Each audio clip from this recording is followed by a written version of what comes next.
Hey everyone, today we're going to talk about the significance of the Civil War. Today I'm going to break them down in terms of social, political, and economic impacts, which could be a way that you would organize it on the test, but remember your thesis needs to be more specific than just social, political, and economic.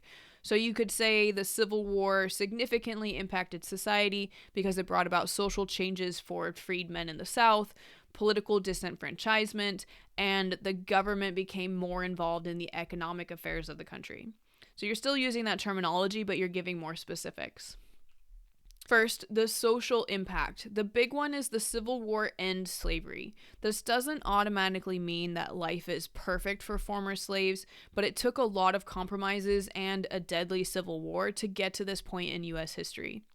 After the war, the 13th Amendment passes, which makes the end of slavery official. Remember, the Emancipation Proclamation just freed the slaves in the states that were rebelling, but now this amendment makes it everywhere in the United States. The Freedmen's Bureau was formed as a way to help freed black people in the South. Remember, slaves were not allowed to learn how to read or write. They owned no property. They were unskilled because they were only taught one job.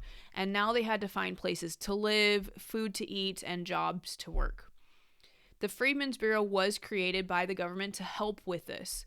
It was like an early form of a welfare program. It did a good job helping black people gain an education. It taught about 200,000 people how to read, but it wasn't great in all other areas.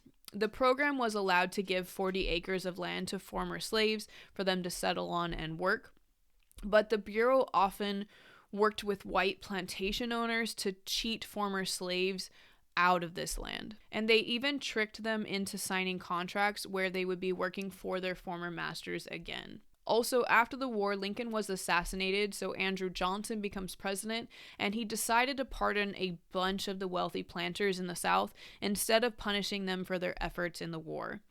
And since nothing happened to them, they began to take over the government in the South again. One of the first things these Southern governments do is pass black codes. These laws look different in each state, but they all restricted black people's freedoms. For example, they were not allowed to serve on a jury or rent land, or could be punished for something as small as idleness. So, like, you could just be chilling somewhere and you could get in trouble. And no southern state allowed black people to vote. In response to these laws, the 14th Amendment was passed, which guarantees citizenship to everyone born in the United States, which also means they should have equal protection of the law. After the war, women were also allowed a little more freedom. During war times, women often have an opportunity to gain jobs as men are away fighting. This is true during the World Wars, but it's also true during the Civil War. And after the war, women, especially in the South, gained more rights, like now having the right to own property, but they were still denied the right to vote. Actually, the 14th Amendment specifically states equal citizenship for males.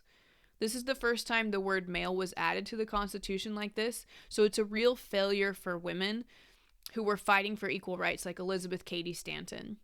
But if you remember, the abolitionists were trying to get women to focus on rights for African Americans first and then women's rights.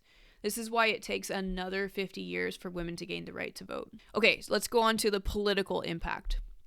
During the war, and especially after the war, the Republican Party begins to dominate politics, and they begin to pass higher tariffs, more internal improvements like building more railroads to transport troops and supplies, and they passed the National Bank Act, which gave paper money if people bought war bonds. It was a first step to a unified banking system after Jackson had vetoed the National Bank in 1836.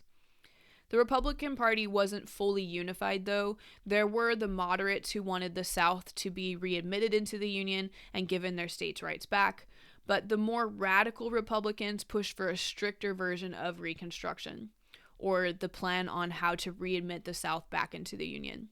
They wanted the federal government to keep them out as long as possible and force drastic social and political changes in the South first, before they were allowed back. In the South, black voters began to vote for black politicians, and this changes the government significantly in the South. Between 1868 and 1876, 14 black congressmen and 2 senators are elected to office. Some white Southerners hated seeing their former slaves now holding office, and they began to call any whites in the South who helped them scallywags. And any Northerners who packed up their stuff in bags and moved to the South to help make changes were called carpetbaggers, named after the type of like carpet bag that they carried with them, like a suitcase kind of thing that they carried with them. The war also strengthened the president's power. We already talked about how Lincoln suspended habeas corpus, which gave him the power to arrest people who didn't support the war, like the Copperheads. During this time, about 13,000 people were arrested for this reason. After the Civil War, the president's power just continued to expand. This is also the time when states' rights really begins to end. Before the war, we talked about the argument of states' rights versus federal government. This was something even the colonists were thinking about as they fought off an imperial power during the American Revolution. And so this idea that the states should have the right to govern their own affairs was really strong in America, and especially strong in the South. But after the Civil War, the federal government proves they are stronger than the states and that the states have to listen to the national government. The war also led to disenfranchisement, which means that systems were put in place to stop black people from voting. Many people, even in the North, thought that black people should be free, but that they shouldn't be given the right to vote. So they would be like the same status of women, basically, during that time. But the 15th Amendment gives them the right to vote. Well, it gives all males the right to vote. So in the South, it began to create ways of stopping black people from voting, like the poll tax, which required you to pay to vote, or the literacy test, which required people to take a test before voting. But the tests were ridiculous and inaccurate. If you remember in class, we looked at one together when we were practicing some primary sources, and I think we all agreed that we would fail the literacy test. Or one of the most creative ones was the grandfather clause, where you had to prove you had a relative who voted in the 1860 election. But this was before the Civil War, when black people were still considered slaves in the South. So of course they can't prove anyone voted in the election. It wasn't even legal. I mentioned some of these earlier, but the last thing you need to make sure that you include in any political section about the impact of the Civil War or about Reconstruction is the Reconstruction Amendments, which are 3 new amendments added to the Constitution. The 13th Amendment bans slavery, the 14th Amendment guarantees citizenship, and the 15th Amendment guarantees voting rights to all males. Okay, let's look at the economic impact now. During the war, the government issued paper money nicknamed greenbacks. Well, this led to inflation, which means prices go up because that money is worthless if more is in circulation. Some people, like Republicans, wanted to remove some of the paper money and rely on hard money instead. This would help the banks and creditors, the people who loan money, but not the debtors, the ones who owe money. They didn't like this. They wanted more money in circulation because then it would be easier to pay off their debts. These people create the Greenback Labor Party to support these ideas, which were similar to the populist movement ideas that we've talked about or will talk about in another time period. The war also led to an increase in railroads and more production of steel, which will continue to rise as we move into our next unit on the Gilded Age. Also, the government ended the idea of laissez-faire, which means the government is hands-off or not involved in the economy. But now, and from here on out, they'll be pretty involved in helping promote business interests.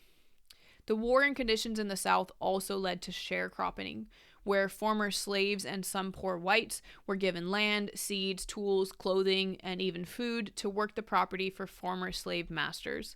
The price of these supplies were taken from their portion of the harvest, and this often left them in a lot of debt.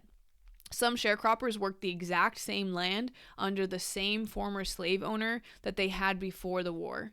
It kept free black people economically dependent on the white plantation owners and was seen by many as just another form of slavery. And finally, Southerners lost a lot of money during the war, about $2 billion in property, actually.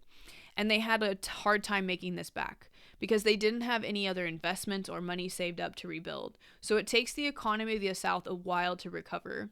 Whereas in the North was doing great with their industrial advancements, and we're going to talk more about that as we move into time period 6 with the Gilded Age.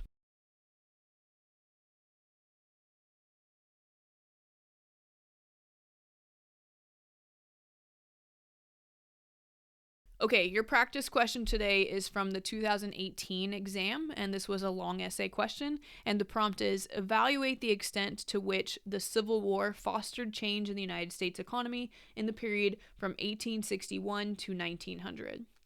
Pause the video so you can look at the prompt again, write down what your context would be, what your thesis would be, what evidence you would use, and then after you do that, check out the description of this video so you can see some potential responses and make a comparison.